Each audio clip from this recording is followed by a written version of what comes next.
ناظرین کرام السلام علیکم ورحمۃ اللہ وبرکاتہ۔ امید ہے آپ سبھی لوگ خیریت سے ہوں گے۔ آج کی اس ویڈیو میں پیش خدمت ہے ایک حدیث پاک کے راوی ہیں حضرت عبداللہ ابن عمرو رضی اللہ تعالی عنہ۔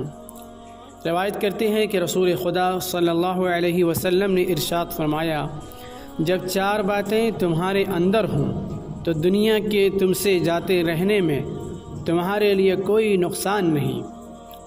نمبر 1 امانت کی حفاظت، نمبر 2 گفتگو میں سچائی، نمبر 3 حسن اخلاق اور نمبر 4 کھانے پینے میں احتیاط اور پرہیزگاری۔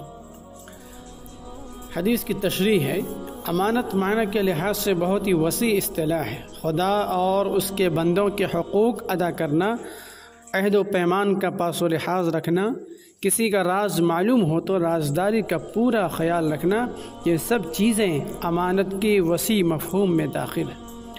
حدیث کا مطلب یہ ہے کہ دنیا میں اگر کسی کو دولت کی فراوانی، عیش و عشرت اور جاہ و منصب حاصل نہ ہو تو کوئی مذائقہ نہیں، بشرطے کہ اصلاً جو چیز مطلوب ہے وہ اس کو حاصل ہو۔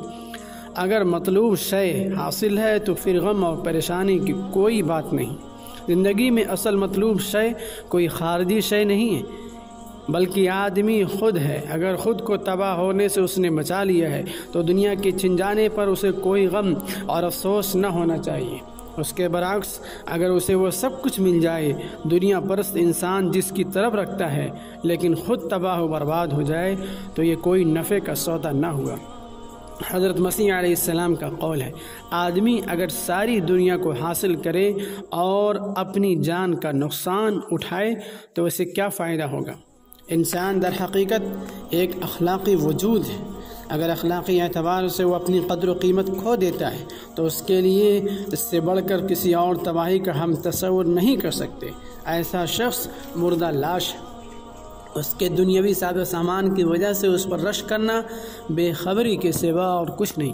اخلاقی اعتبار سے آدمی زندہ ہے یا مرا ہوا، اس کا اندازہ اس کی روز مرہ کی زندگی کو دیکھ کر کیا جا سکتا ہے۔ اس سلسلے میں حضور صلی اللہ علیہ وسلم نے 4 چیزوں کا ذکر کیا ہے جن سے یہ معلوم ہوتا ہے کہ آدمی کو اگر اپنی ذمہ داریوں کا پورا احساس ہے تو سمجھنا چاہیے کہ وہ زندہ ہے، اس کی اخلاقی موت واقع نہیں ہوئی ہے۔ اگر آدمی کو اپنی ذمہ دارانہ حیثیت کا علم و احساس نہیں ہے تو اس سے کسی امانت کی حفاظت ممکن نہیں ہے۔